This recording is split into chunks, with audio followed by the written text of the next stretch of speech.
This week we are talking all about our adage work, specifically our adage at the bar. So, as you may have gathered in previous videos, adage means at ease or leisure.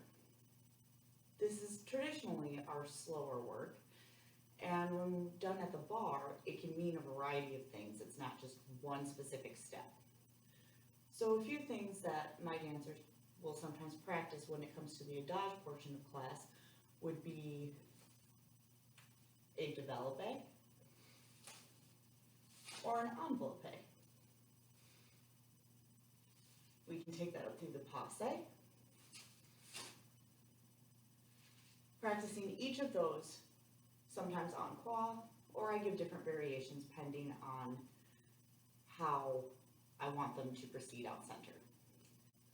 Another thing we'll sometimes do during our adage set at the bar would be releve lent, in which case we're practicing a very slow rise with our leg and descending back down to the ground.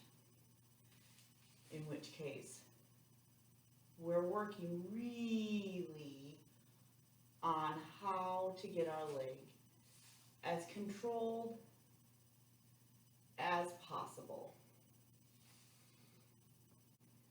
Be sure to check back tomorrow as we dive a little bit deeper into our développés and enveloppés. I will see you then.